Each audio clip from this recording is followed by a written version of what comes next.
ఆధ్వర్యంలో ఈరోజు కేంద్ర రాష్ట్ర ప్రభుత్వాలు ఏదైతే ఉన్నాయో జీఎస్టీలో రాయితీల గురించి వ్యాపారస్తులకి ప్రజలకి అవగాహన కల్పించడం ఎమ్మెల్యే గారి ఆధ్వర్యంలో ఈరోజు పెద్ద ఎత్తున జరిగింది. ఈరోజు కార్యక్రమం అయితే గతంలో సెంట్రల్ ట్యాక్సులు అనేటివి ఉండేటివి. సెంట్రల్ ట్యాక్సులు పడుతూ స్టేట్ ట్యాక్సులు సుమారుగా 17 ట్యాక్సులు లేదు. ఈ విధానం మంచి విధానం కాదని చెప్పి 2017లో ఇప్పుడు జీఎస్టీ తీసుకురావడం జరిగింది. అయితే 4 స్లాట్లు చేయడం జరిగింది.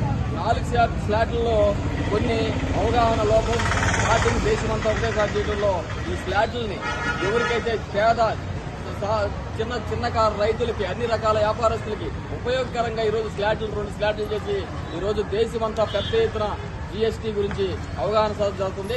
ఇది పేద మధ్యతరగతి కుటుంబాలకి చాలా ఉపయోగకరంగా ఉందని చెప్పి పెద్ద ఎత్తున ఈరోజు కూటమి ప్రభుత్వం ఈ ప్రజల్లోకి తీసుకుపోతా ఉంది. అదేవిధంగా ప్రజలందరూ కూడా ఆనందపడతా ఉన్నారు ఈ జీఎస్టీ విధానం బాగుందని. గతంలో అనేక రకాల ట్యాక్సులు కట్టలేక ఎవరు పడితే వాళ్ళు ఆపేసి రకరకాల ట్యాక్సులు వచ్చి ఏం ట్యాక్సులు ఉన్నాయో తెలియని విధానంలో ఒకే దేశం ఒకే ట్యాక్సు ఒకే చట్టం అనే విధంగా ఈరోజు దేశమంతా ఒకటిగా నడుస్తుంది. ఈరోజు ఆంధ్రప్రదేశ్లో కూటమి ప్రభుత్వం పెద్ద ఎత్తున జీఎస్టీని ప్రజల్లోకి తీసుకొచ్చి అవగాహన కలిగిస్తూ ఉన్నారు. అయితే దీనివల్ల పెద్ద ఉపయోగం ఉందని ప్రజల నుంచి పెద్ద ఎత్తున రెస్పాన్స్ రావడం నిజంగా చాలా సంతోషంగా ఉంది. అదేవిధంగా మా ఎమ్మెల్యే గారు ఈరోజు గూడూరు టౌన్లో ఈరోజు ఇంత పెద్ద ఎత్తున ఈ కార్యక్రమాన్ని కొనసాగించడం చాలా సంతోషంగా ఉంది. ఈ అవకాశం నాకు ఇచ్చినందుకు చాలా సంతోషం.